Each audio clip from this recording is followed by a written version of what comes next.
নমস্কার বন্ধুরা, আশা করছি সবাই ভালো আছেন। আমরাও অনেক ভালো আছি। আজকে আমাদের বাড়িতে ফুচকা করা হয়েছিল, তার রেসিপি আপনাদের সাথে শেয়ার করছি। দেখুন বন্ধুরা, দিদিভাই আঠা মাখাচ্ছে। আমরা শুধু আঠা দিয়েই ফুচকাটা করেছিলাম। দেখুন, আঠা নিয়ে নিয়েছে পরিমাণ মতো। তারপর অল্প করে জল দিয়ে একটু শক্ত শক্ত করে মাখতে হবে। তারপর দিদিভাই বেলে নিচ্ছে, দেখুন।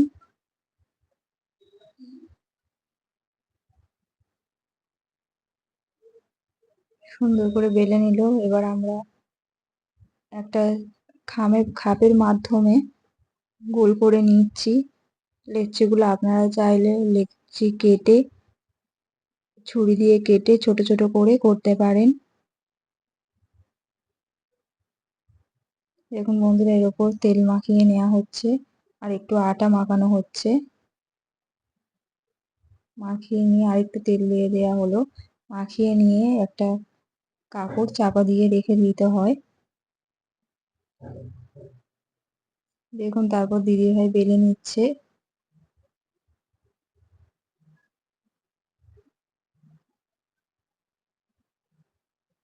এমন ভাবে আপনারা বাড়িতে করে খাবেন, দেখবেন কত সুন্দর টেস্ট হয়। শুধু আটার তাও অনেক টেস্টি হয়েছিল। দেখুন বন্ধুরা, কেমন ফুলছে ফুচকাগুলো।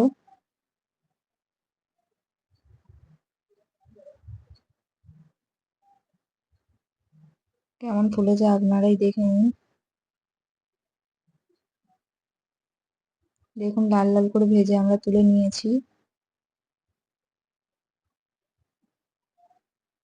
দেখুন, ফুচকার জন্য মশলা করে নিচ্ছে দিদিভাই। তারপর টক জল গুলে নেওয়া হলো। লেবু পাতা দিয়ে দেওয়া হচ্ছে, লেবুর রস দিয়ে দেওয়া হচ্ছে টক জলে। আলু মাখানো হয়েছে।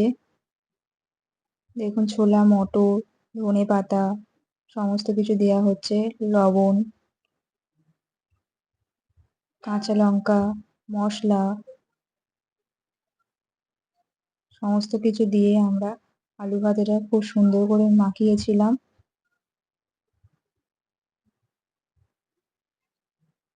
দেখুন কত সুন্দর দেখতে হয়েছে। উপর দিয়ে ঝুরি ভাজা ছড়িয়ে দেওয়া হলো।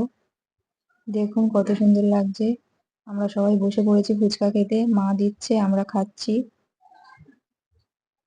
দিদা খাচ্ছে, আমি খাচ্ছি, দিদিভাই খাচ্ছে, সবাই খাচ্ছে। নমস্কার, এই পর্যন্ত ভিডিওটি।